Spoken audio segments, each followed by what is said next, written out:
जय हिंद दोस्तों। कैसे हैं आप सब। उम्मीद करता हूं कि आप सब अच्छे ही होंगे, स्वस्थ होंगे, सुरक्षित होंगे और प्रसन्न होंगे। तो आज हम इस वीडियो में एंशिएंट हिस्ट्री यानी प्राचीन इतिहास की शुरुआत करने वाले हैं। देखेंगे कि प्राचीन इतिहास का कार्यकाल जो है उसका समय कहां से कहां तक रहा, उसमें क्या क्या महत्वपूर्ण बातें हैं जो हमारी परीक्षा की दृष्टि से महत्वपूर्ण हैं। तो सबसे पहले हम देखते हैं कि इतिहास क्या होता है। तो भूतपूर्व की महत्वपूर्ण घटना जो होती है उसे इतिहास कहते हैं। हाइलाइटेड एक्सीडेंट उन्हें इतिहास कहा जाता है। जैसे कि मैंने कई बार आपको सबको बताया भी होगा कि आपके जीवन में या फिर आपके दादा परदादा उनके जीवन में कुछ घटनाएं घटी होंगी। क्या उसको हम इतिहास में पढ़ते हैं? नहीं। क्यों? ऐसा इसलिए क्योंकि जो भी महत्वपूर्ण घटनाएं घटी होंगी उन्हें ही हम पढ़ते हैं। जैसे घटना ये घटी कि हमारा संविधान बना, हमारा देश गुलाम हुआ, हमारा देश आज़ाद हुआ, हमारे स्वतंत्रता संग्राम किया। ये सब क्या है? महत्वपूर्ण घटनाएं हैं। जो महत्वपूर्ण होता है हम उसे याद रखते हैं। तो यही भूतकाल की महत्वपूर्ण घटना हमें इतिहास कहते हैं या इतिहास मानते हैं। ठीक है। तो विद्वानों के अनुसार और साक्ष्यों के अनुसार इतिहास को 3 भागों में बांटा गया। पहला प्रागैतिहासिक, दूसरा आदि ऐतिहासिक और तीसरा ऐतिहासिक। तो अब देखते हैं कि प्रागैतिहासिक क्या होता है, आदि ऐतिहासिक क्या होता है और ऐतिहासिक क्या होता है। तो प्रागैतिहासिक क्या होता है? इसमें लिखित साक्ष्य नहीं मिलते हैं। प्रागैतिहासिक में लिखित साक्ष्य नहीं मिलते हैं क्योंकि इस समय का जो मानव था वो केवल शिकार करता था, अपने केवल खाने पीने से ही मतलब रखता था, अपना जीवन यापन करता था। केवल आखेटक यानी होता है शिकार करना, केवल वो शिकार करता था और खाता पीता था। और उस समय के मानव जो थे वो सभ्य नहीं थे। यानी कि ना ही वो बोल पाते थे, ना ही वो लिखना पढ़ना तो दूर, वो किसी की अपनी भाषा भी नहीं समझ पाते थे। केवल सांकेतिक भाषा कह सकते हैं कि सांकेतिक भाषा ही समझ पाते होंगे कि किसी को बुलाना होगा तो अपने हाथों से बुलाते थे या अन्य क्रियाएं करते थे, लेकिन वो सभ्य नहीं थे। ठीक है। और इसका पता कैसे लगा? पुरातत्व द्वारा। पुरातत्व क्या होते हैं? जो इतिहास के घटना जो हुई होती है उनको पता करते हैं, उनका अध्ययन करते हैं, उन्हें पुरातात्विक कहते हैं। ठीक है। और जो संगठन होता है तो उसे पुरातात्विक विभाग कहते हैं। अब आते हैं आदि ऐतिहासिक क्या होता है। आदि ऐतिहासिक का तो इसमें क्या है? लिखित साक्ष्य तो मिला पर पढ़ा नहीं जा सका। आदि ऐतिहासिक काल में लिखित साक्ष्य तो मिला था लेकिन उसको पढ़ा नहीं गया। और इसमें जो मानव हुए वो थोड़ा सा सभ्य हुए, यानी कि थोड़ी सी भाषा समझी, खेती करने लगे। खेती का कैसे विचार आया होगा उनके मन में, आप बता सकते हैं? ऐसा इतिहासकार भी मानते हैं और हमने तो अभी उस इतिहास को देखा ही नहीं कि हम प्रमाणिक रूप से कुछ कह सकें। ऐसा माना जाता है कि हो सकता है कि जो पुरुष हो वो शिकार करने जाता हो और महिला जो है वो घर पे रहती हो। महिला मान लीजिए कि कोई गर्भवती हो तो वो घर पे रहती होगी। तो अब क्या पता शिकार मिले या ना मिले, तो इसलिए क्या होता होगा कि वो भूखे रखना पड़ता होगा। तो उन्होंने कभी देखा होगा कि मिट्टी में जो अनाज दबता है उससे अनाज उगता है, तो उन्होंने खेती करना इस प्रकार से क्या कर दिया होगा, प्रारंभ कर दिया होगा। तो उस समय क्या होने लगा? खेती होने लगा। जब खेती होने लगा तो क्या लगता है आपको? जब अधिक मात्रा में खेती होगा तो एक स्थान से दूसरे स्थान पर व्यापार भी होगा कि नहीं होगा? तो व्यापार भी होने लगा। तो इसमें क्या हो गया? मानव थोड़ा सा सभ्य हुआ। जैसे कि सिंधु घाटी सभ्यता के लोग थे, हड़प्पा सभ्यता के लोग थे, मोहनजोदाड़ो सभ्यता के लोग थे। ये सब क्या थे? थोड़े सभ्य व्यक्ति हुए, सभ्य हुए। फिर आते हैं हम ऐतिहासिक काल में, तीसरा। तो ऐतिहासिक क्या होता है? इसमें साक्ष्य भी मिले और पढ़े भी गए थे। इसमें क्या हुआ था, साक्ष्य लिखित मिले नहीं थे, और इसमें लिखित साक्ष्य तो मिले थे लेकिन पढ़ा नहीं जा सका। जैसे सिंधु घाटी की सभ्यता को उसकी जो भाषा थी, लिपि जो थी वो चित्रात्मक थी, यानी कि वो लिख करके मान लीजिए कि कोई चित्र बना दिया, जैसे कोई चित्र बना दिया और ऊपर लिख देते थे, और इस प्रकार से लिखते थे कि उसका अभी तक पता ही नहीं चला है कि क्या लिखा गया है। जैसे कि अभी भी क्या होता है, छोटे बच्चों की जो किताबें आती हैं पहाड़े की या गिनती की, उसमें क्या होता है, मान लीजिए ये सेब बन गया है, ठीक है, और यहाँ पे लिखा रहता है ए। इसी प्रकार सिंधु सभ्यता की लिपि भी इसी प्रकार थी कि चित्र बना हुआ था, जैसे घोड़ों का या फिर जानवर का, और मानव वानव थे, और उनके ऊपर लिखा हुआ रहता था ऐसे करके। मैंने एक वीडियो बनाया है पुरातात्विक पर है, यानी कि मैं जब एक म्यूजियम में गया था तो उसमें मैंने इतिहास के जितने भी वस्तुएं थी जो इतिहास काल में प्रयोग की गई थी उनका वीडियो बनाया है, आप उसे देख सकते हैं। तो उनकी जो लिपि थी वो उसी प्रकार थी, मैंने उस वीडियो को बनाया है, आप उस वीडियो को देख सकते हैं, ठीक है। ऐतिहासिक काल में क्या हुआ कि साक्ष्य भी मिले और पढ़े भी गए थे। जैसे वैदिक काल आप जब आगे पढ़ेंगे तो अच्छे से समझ में आएगा, अभी तो मैं थोड़ा सा एक्सप्लेन कर देता हूँ। इस काल में क्या हुआ कि मानव को लोह यानी कि लोहा मिला, और ये अब खेती अच्छी प्रकार से करने लगे, यानी कि हल बनाए, तलवार बनाए, और यानी कि हथियार जो है अच्छी प्रकार से बनाने लगे वैदिक काल में, ठीक है। और क्या, जैसे कि वेद और संस्कृत मिला, और ये पढ़ा भी गया। संस्कृत में वेद था, वेद और जो पुराण थे या अन्य चीज़ें थी वो किस में थे, संस्कृत भाषा में। देखिए दोस्तों, मैं आपको एक छोटा सा उदाहरण देता हूँ जिससे कि आप ये ऐतिहासिक काल, आदि ऐतिहासिक काल और प्रागैतिहासिक काल में अंतर कर पाएंगे। मान लीजिए कि आप स्कूल में गए या कोचिंग में गए जहाँ पढ़ने जाते हैं, ठीक है, और आपके जो टीचर हैं, आप उस दिन क्या करके लेट थोड़ा गए, उस दिन आप लेट गए थे, यानी देर से गए, क्लास में पहुँचे तो सर ने पढ़ा दिया था, ब्लैक बोर्ड था, उस पर कुछ लिखा हुआ था, कुछ भी लिखा हो सर ने और पढ़ा दिया था, आप गए तो समझ नहीं आया, तो ये कौन सा काल हो जाएगा, हमारा आदि ऐतिहासिक काल हो जाएगा। लिखा तो है लेकिन समझ में नहीं आया है।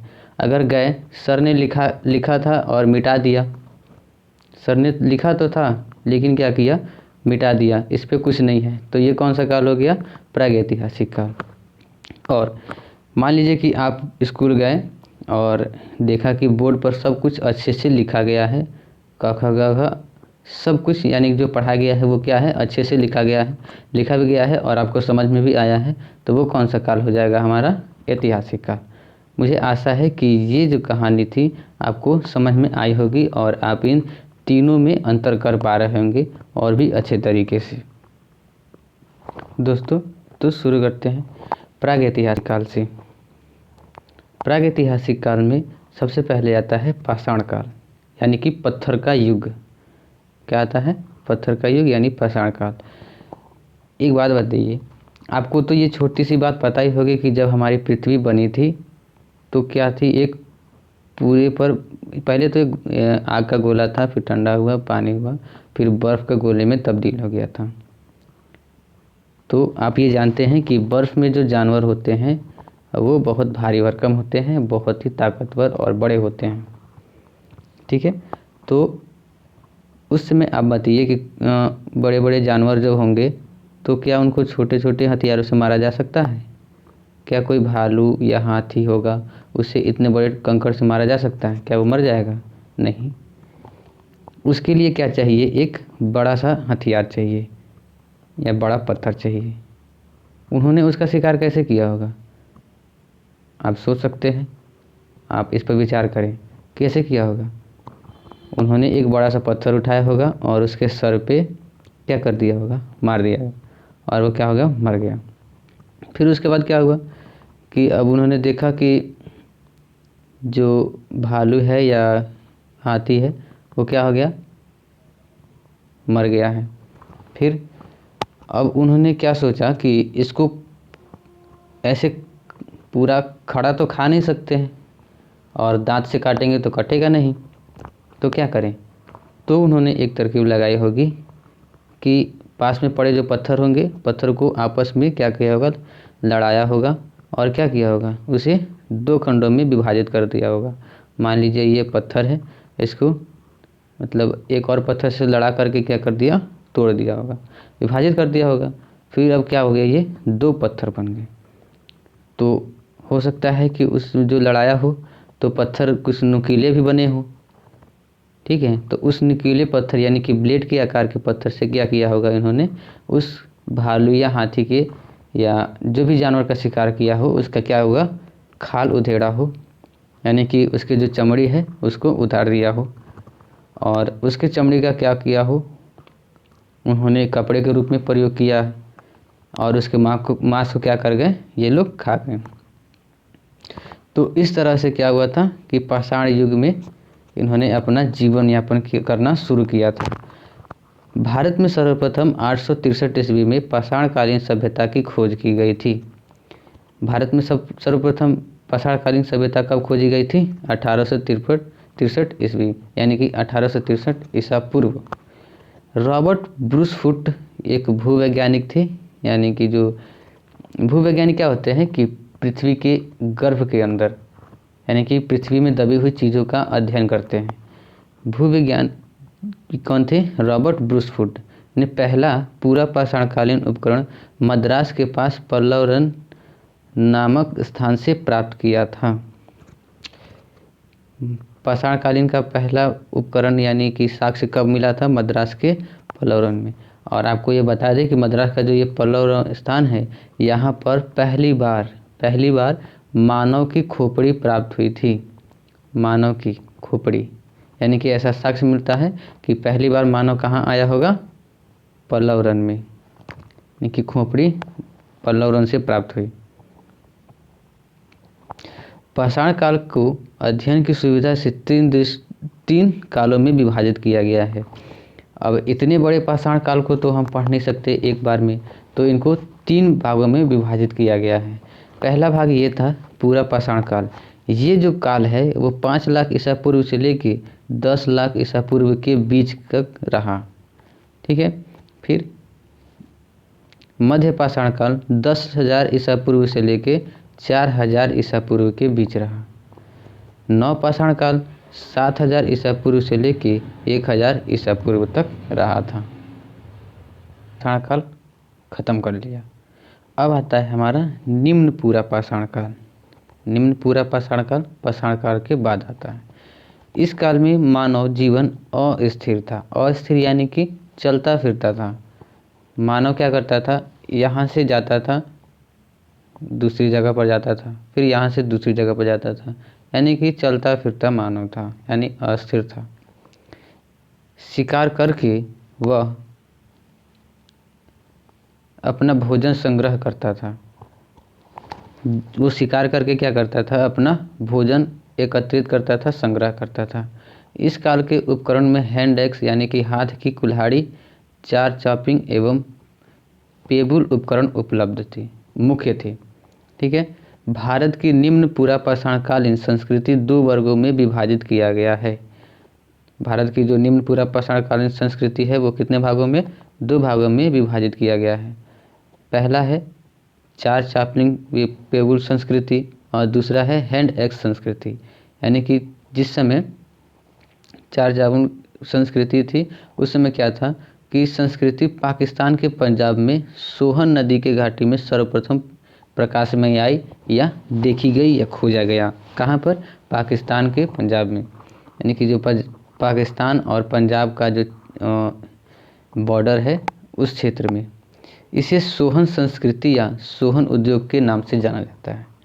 आप ये बात याद रखिएगा कि सोहन संस्कृति के नाम से प्रश्न कई बार आया भी है और हो सकता है कि आगे भी आए, तो आप इसको याद रखेंगे कि सोहन संस्कृति को क्या कहा जाता है, चार चापिंग पेबुल संस्कृति। और ये कहाँ पर पाया गया, कहाँ पर मिला हमें, पाकिस्तान और पंजाब के बॉर्डर यानी कि सीमा के क्षेत्र में। दूसरा है हैंड एक्स संस्कृति। हैंड एक्स संस्कृति, इस संस्कृति का उपकरण हैंड एक्स है। हैंड एक्स अभी आपको बताया कि हाथ की कुल्हाड़ी, क्या, हाथ की कुल्हाड़ी। तो इसकी संस्कृति क्या थी, हैंड एक्स संस्कृति। और इस समय प्रमुख औजार हथियार कौन सा था, हाथ की कुल्हाड़ी। इसे एस्यूलन संस्कृति के नाम से जाना जाता है। इसका दूसरा संस्कृति का नाम क्या है, एस्यूलन, एस्यूलन संस्कृति के नाम से जाना जाता है। इस संस्कृति के उपकरण सर्वप्रथम मद्रास के निकट अतिरपक्कम से प्राप्त हुए, इसलिए इसे मद्रासी संस्कृति या मद्रासी उद्योग के नाम से जाना जाता है। इसे क्या क्या नाम जाना जाता है, मद्रासी संस्कृति या मद्रासी उद्योग के नाम से जाना जाता है। अब देखते हैं मध्यपूरा पाषाण काल। तो जो मध्यपूरा पाषाण काल था, इस काल के जो पत्थर के फलक की सहायता से उपकरणों का निर्माण किया गया। यानी कि पत्थर को क्या, एक बड़ा सा पत्थर है, इसको एक दूसरे पत्थर से क्या किया होगा, टकराया गया होगा, यानी कि तोड़ा गया होगा। फिर क्या होगा, ये दो भागों में विभाजित हो जाएगा। जब ये दो भागों में विभाजित हो जाएगा तो कैसे हो जाएगा, ये ऐसे हो जाएगा। तो आप ये देख पा रहे हैं कि यहाँ पर और यहाँ पर नुकीला भाग हो रहा है। तो इस तरह से क्या हो गया कि मानव ने हथियार बनाना शुरू किया, उपकरणों का निर्माण किया। ठीक है, इस काल को फलक संस्कृति के नाम से जाना जाता है। इसमें कितने फलक हो गए, फलक यानी कि इधर कोने जो होते हैं उनको फलक कहा जाता है। जैसे कि ये आयत वर्ग है, इसके जो 4 फलक हैं, यानी कि कोनों को फलक कहा जाता है। ठीक है, तो इस काल की संस्कृति को क्या कहा जाता है, फलक संस्कृति के नाम से जाना जाता है। इस काल के स्क्रैपर यानी जो खुरचनी होती थी, बेधक या बेधनिया आदि उपकरण बनाए गए। खुरचनी क्या होती है कि एक तरह का, ये देखिए, ये मैं आपको बना के दिखा दे रहा हूँ, एक पत्थर की तरह मान लीजिए ये खुरचनी हो गई। और इससे ये क्या करते थे, ये गुफा मान लीजिए है जिसमें ये लोग रहते थे, मान लीजिए गुफा है, इस गुफा में क्या करते थे, ये चित्रकारी करते थे। जब इनको भोजन, मतलब मान लीजिए कि पेट भर गया तो इनको क्या काम था, वो अब इन चित्रकारी का शौक़ आने लगा, संगीत का शौक़ आने लगा, और इस तरह से वो अपना विकास करते गए। गंगा घाटी, असम, सिक्किम एवं केरल को छोड़कर संपूर्ण भारत इसे संस्कृति का उपकरण प्राप्त हुए हैं। कहाँ कहाँ, गंगा घाटी, असम, सिक्किम एवं केरल के छोड़कर, इन 4 राज्यों को छोड़कर पूरे भारत में, संपूर्ण भारत में इस संस्कृति के जो औजार हैं, हथियार हैं, वो मिले हैं। अब आता है उच्च पूरा पाषाण काल। क्या, उच्च पूरा पाषाण काल। इस काल में सर्वप्रथम होमोसेपियंस का उद्भव हुआ। होमोसेपियंस क्या होते हैं, ज्ञानी मानव। ये एक तरह के ऐसे मानव थे जिन्होंने सोचना प्रारंभ किया, भाषा की थोड़ा बहुत जानकारी हुई इन सबको। ठीक है, इस काल में, और एक तरह से ये क्या है, होमोसेपियंस वैज्ञानिक नाम है, मानव का वैज्ञानिक नाम है होमोसेपियंस। इस काल के प्रमुख उपकरणों में तछनी, चाकू, स्क्रैपर, बेधक या बेधनिया है। तछनी का इस काल का विशिष्ट उपकरण है। जो तछनी है वो क्या है, इस काल का सबसे प्रमुख, सबसे एक घातक हथियार है। इलाहाबाद में बेलन घाटी में स्थित लोहंदा से हड्डी की बनी नारी की मूर्ति मिली है। और अब क्या करने लगे कि जब शिकार करने लगे तो मांस तो खा जाते थे, अब हड्डी तो खाएंगे नहीं, तो उन हड्डियों का क्या करने लगे, हथियार के रूप में भी इस्तेमाल करने लगे। और इलाहाबाद के ज़िले में जो बेलन घाटी जगह है, स्थान है, वहाँ पर लोहंदा से क्या मिले कि हड्डी की बनी नारी एक मूर्ति मिली है। ठीक है, तो इतिहासकारों ने ये पता लगाया है कि ये किस काल का हो सकता है, तो उच्च पूरा पाषाण काल का। इस काल का मानव पहली बार रहने के लिए गुफा का प्रयोग करना प्रारंभ किया।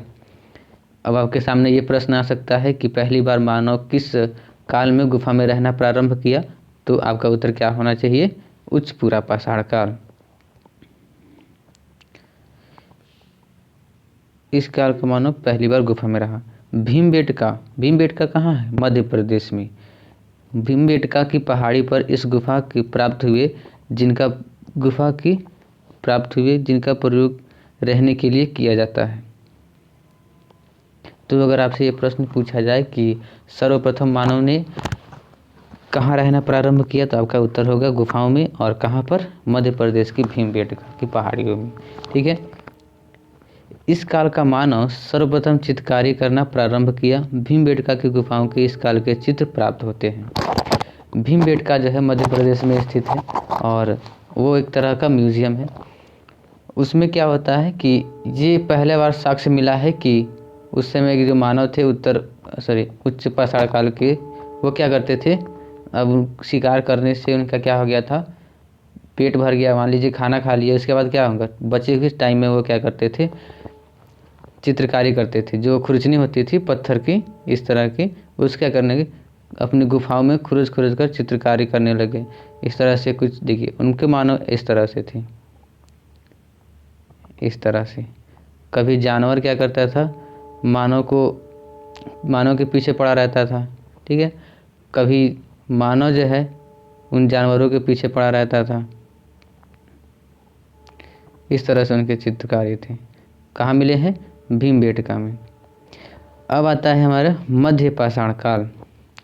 हमने अभी तक क्या क्या देख लिया, नव पाषाण काल और उच्च पाषाण काल। अब देखेंगे हम मध्य पाषाण काल। यह काल पूरा पाषाण काल और नव पाषाण काल के मध्य एक संक्रमण काल था।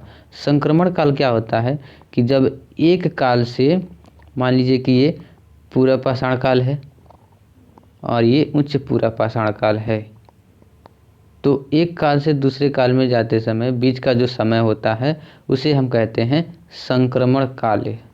क्या कहता है, संक्रमण काल कहा जाता है। इस समय जलवायु गर्म हो गई। अब बर्फ की जगह घास के भरे मैदान उगने प्रारंभ हो गए। अभी आपको बताया गया कि पहले पृथ्वी बर्फ थी, फिर जानवर की जो कहानी हमको अभी बताई गई।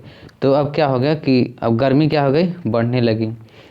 गर्मी जो है वो बढ़ने लगी और नमी जो है, ह्यूमस, वो क्या होगा, घटने लगा। गर्मी बढ़ती गई और नमी घटने लगी। तो अब जब गर्मी बढ़ी तो बर्फ़ क्या हो गए, पिघल गए। और जब पिघले तो क्या आए, घास जमने लगे, घास के मैदान ऊपर उठने लगे। फिर क्या हुआ कि इस काल का मानव, कौन से काल का, मध्य पाषाण काल का, इस काल का मानव पशुपालन करना भी प्रारंभ कर दिया। अब उन्होंने देखा कि घास के जब मैदान आ गए हैं तो उन्होंने अब पशुपालन करना प्रारंभ कर दिया। मध्य प्रदेश में आदमगढ़ और राजस्थान के बागौर पशुपालन का प्राचीनतम साक्ष्य प्रस्तुत है, जिसका समय 5000 ईसा पूर्व था। यानी कि ये 2022 चल रहा है, 2000 साल ये और 5000 साल वो, यानी कि 7000 साल पहले क्या हुआ था, मानव ने, किस काल के मानव ने, मध्य पूर्व पाषाण काल के मानव ने क्या किया, पशुपालन करना प्रारंभ किया। मध्य पाषाण काल माने मध्य पाषाणकालीन सबसे प्राचीन ज्ञात स्थल सराय नाहर राय मदहा यानी प्रतापगढ़ है। सबसे प्राचीन स्थल कहाँ है, मध्य प्रदेश के सराय नाहर प्रतापगढ़ में।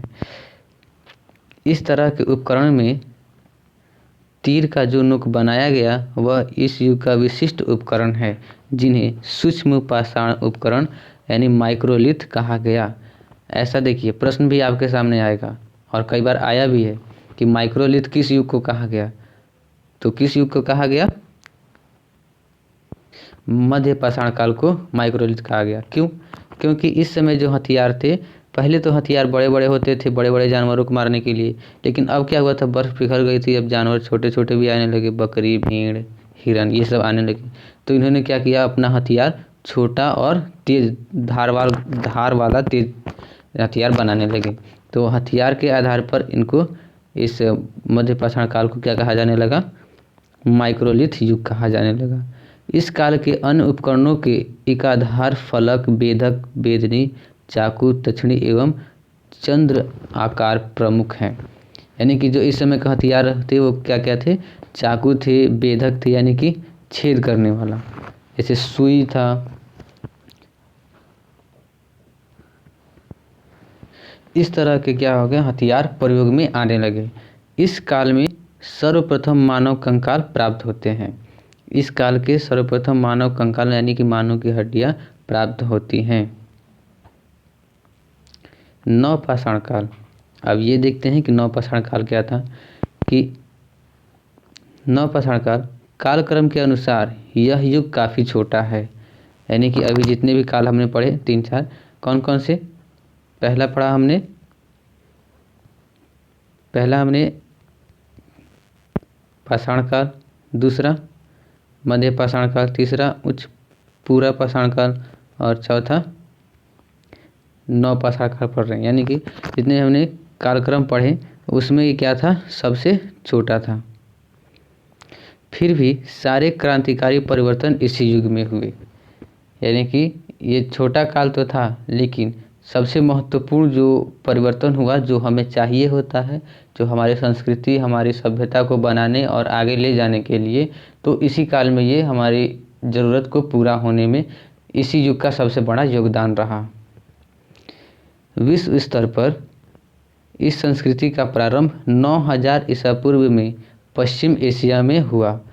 पश्चिम एशिया के कौन कौन से देश आते हैं।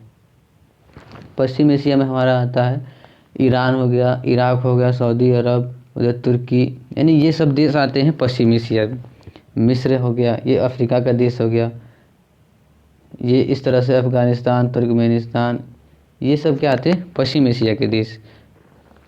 पश्चिम एशिया में मानव जो गेहूँ, दलहन, तिलहन आदि के रूप में महत्वपूर्ण खाद्यान्न प्राप्त किया। अब इससे हमें क्या पता चलता है जौ, गेहूँ, दलहन, तिलहन से इससे हमें ये पता चलता है कि इस युग के जो मानव थे नवपाषाण काल के, उन्होंने क्या करना खेती करना प्रारंभ कर दिया था। यहाँ की प्राचीनतम व नवपाषाण युगीन बस्ती मेहरगढ़ जो अब कहाँ है पाकिस्तान में, कृषि का सबसे पहला और स्पष्ट प्रमाण यहीं से मिला है तथा इस जगह से मानव ने 7000 ईसा पूर्व से कृषि उत्पादन प्रारंभ कर दिया था। आपको प्रश्न में अभी दिया जाएगा कि सबसे पहले कहाँ के मानव ने खेती करना प्रारंभ किया था, तो आपका उत्तर होना चाहिए मेहरगढ़। मेहरगढ़ अभी कहाँ है वर्तमान में पाकिस्तान में है। और किस युग में सबसे पहले खेती प्रारंभ की गई थी, तो वह नवपाषाण काल में। कब 7000 ईसा पूर्व। ठीक है। इसी तरह भारत में एक जगह है कोल्डिहिवा, उस नामक स्थान से चावल के उगने का प्राचीन साक्ष्य प्राप्त है। और कोल्डिहिवा कहाँ पर है, इलाहाबाद यानी प्रयागराज में है। और यहीं पर सबसे पहले चावल की खेती करने का साक्ष्य प्राप्त हुआ है। 5000 साल यानी 5000 ईसा पूर्व से लगभग आता है। इसका इतिहासकार क्या बताते हैं कि 5000 ईस्वी पूर्व लगभग कोल्डिहिवा नामक जगह पर, जो अभी इलाहाबाद में है प्रयागराज में, वहाँ पर क्या हुआ था चावल की खेती पहली बार हुई थी। नवपाषाण काल में स्थिरवासी लोग खेती से परिचित हो गए थे तथा पालतू पशु भी रखने लगे थे। नवपाषाण काल आते आते लोग क्या हो गए, अब सभ्य होने लगे और जानवरों को भी क्या करने लगे, पालतू बनाने लगे। अगर प्रश्न पूछा जाए कि सर्वप्रथम मानव ने किस जानवर को पाला था, तो आपका उत्तर क्या होगा। सर्वप्रथम मानव ने कुत्ता को पाला था। क्या, किस जानवर को, कुत्ता को। ठीक है। तो अब इस नवपाषाण काल के लोग क्या करने लगे, पशु भी पालने लगे। इसलिए खाने पीने की बर्तन की इन्हें ज़रूरत हुई, अतः कुंभकारी सबसे पहले इसी काल में दिखाई दी। देखिए दोस्तों, अब क्या हुआ कि मान लीजिए कि इन्होंने खेती किया। अब खेती किया तो खाद्यान्न को संग्रह करने की ज़रूरत पड़ेगी और भोजन जो खाते थे, अब हाथ में खाने का तो युग रहा नहीं, थोड़ा ये सब भी होने लगे। ठीक है। तो इस तरह से क्या करने लगे, पहली बार मिट्टी के बर्तन बनाए। पहले इन्होंने क्या किया, हाथ से मिट्टी के बर्तन बनाए। ठीक है। और बाद में ये जब पहिए का आविष्कार हो जाता है, पहिए का आविष्कार भी इसी काल में होगा नवपाषाण काल में, और आग का भी आविष्कार इसी काल में होगा। तो जब पहिए का आविष्कार हो गया तब पहिए पर बनाने लगे, चाक पर, जो कुम्हार लोग बनाते हैं। और जब जब तक पहिए का आविष्कार नहीं हुआ था तब तक ये किससे बनाते थे? हाथ से बनाते थे। तो इन्हें खाने पीने के बर्तन की ज़रूरत हुई, अतः कुम्भकारी सबसे पहले इसी काल में दिखाई दी। तो आपसे ये प्रश्न पूछा जाएगा कि सबसे पहले मिट्टी के बर्तन किस युग में बनाए गए? तो आपका क्या उत्तर होगा? नवपाषाण काल में। कश्मीर में जिस नवपाषाण काल का विकास हुआ उसे कश्मीरी नवपाषाण संस्कृति के नाम से जानते हैं। बुर्ज़होम संस्कृति के लोग गड्ढे वाले मकानों में रहते हैं। बुर्ज़होम कहाँ है? बुर्ज़होम है कश्मीर में। कश्मीर में लोग क्या करते थे? गड्ढे वाले मकान में रहते थे, यानी ज़मीन खोदकर उसमें रहते थे। जैसे कि आपने किसी जानवर को भी देखा होगा कि ज़मीन के अंदर रहते थे। तो ऐसा क्यों? क्योंकि इसलिए उस समय क्या पड़ती थी वहाँ पर, अभी भी तो ठंडी पड़ती है लेकिन उस समय भी कश्मीर में क्या पड़ती थी? बहुत ज़्यादा कड़ाके की ठंडी पड़ती थी, जिससे वे ठंड से बचने के लिए ज़मीन के अंदर रहते थे। जैसे कि आपने गांव में या फिर कहीं कुत्तों को भी देखा होगा कि जब वो ठंडी के दिनों में रहते हैं तो या तो वो पुआल में चले जाते हैं या तो वो गड्ढा करते हैं और गड्ढे के अंदर आराम से सोते हैं। तो इसी प्रकार जब मानव बुर्ज़होम नामक जगह पर गड्ढे के मकान में रहा करता था। इसमें थोड़ा महत्वपूर्ण बातों पर देख लेते हैं, ध्यान थोड़ा। रॉबर्ट ब्रूस फुट ये कौन थे? एक भूगोलवेता थे, यानी कि जिन्होंने पाषाणकालीन सभ्यता की खोज की, एक भूवैज्ञानिक थे। ये आगे लिखा भी है, भूवैज्ञानिक थे। भूगोलवेता या भूवैज्ञानिक कह सकते हैं। इन्होंने किसकी खोज की? पाषाणकालीन सभ्यता की खोज की। किसने? रॉबर्ट ब्रूस फुट ने। मध्य प्रदेश में नर्मदा घाटी में स्थित हथनौरा से मानव खोपड़ी का जीवाश्म प्राप्त हुआ, जो भारत में सबसे प्राचीन है। लेकिन इससे भी प्राचीन जो मद्रास में पल्लव रन है, मद्रास में पल्लव रन, वहाँ पे सबसे प्राचीन मानव की खोपड़ी प्राप्त हुई है। ठीक है। लोहदा जो बेलन घाटी में है, यानी बेलन घाटी कहाँ? यूपी में, से हड्डी से बनी नारी मूर्ति प्राप्त हुई है, जो उच्च पूरा पाषाण काल से संबंधित है। उच्च पूरा पाषाण काल में क्या बनाया गया था? हड्डी के हथियार भी प्रयोग में लाए गए थे और नारी की बनी मूर्ति भी हमें प्राप्त हुई है। पशुपालन का प्राचीनतम प्रमाण आदमगढ़ एवं बागौर से प्राप्त होता है। आदमगढ़ नामक एक जगह और बागौर ये राजस्थान का एक जगह है, जहाँ से हमें पशुपालन का सबसे प्राचीन प्रमाण साक्ष्य प्राप्त होता है।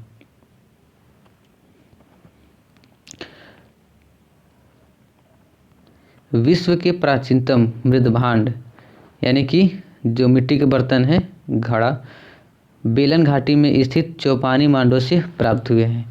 बेलन घाटी जो एक चौपानी नामक जगह है, वहाँ से क्या हुए हैं? हमें सर्वप्रथम मृदभांड प्राप्त हुए हैं। बुर्ज़होम संस्कृति के लोग ज़मीन के अंदर गड्ढे बनाकर निवास करते थे। यहीं से मानव के साथ कुत्ते के दफनाए जाने का प्रमाण मिलता है। तो ये क्या साबित करता है? ये बात को साबित करता है कि इस समय क्या करते थे लोग? पशुपालन करने लगे। और पशुपालन में सबसे पहले किस जानवर को पाला? तो कुत्ते को पाला। क्यों? क्योंकि कुत्ता जो होता है, आज के जीवन में भी देखा जाए तो कुत्ता जो है मानव के साथ रहने के लिए अनुकूल है। मानव के साथ उसकी वफादारी जो है, उसका प्रेम जो है, वो साथ में रहने को क्या कर देता है? एक तरह से अनुकूल है। और इतिहासकार भी ऐसा, मतलब उनको साक्ष्य मिला है कि एक गड्ढे में, यानी कि एक तरह से जब दफनाया गया था तो उनके मालिक के साथ साथ एक कुत्ते को भी दफनाया गया था। मालिक के साथ किसके दफनाया गया था? एक कुत्ते को भी दफनाया गया था। कहाँ पर? बुर्ज़होम में। और बुर्ज़होम कहाँ है?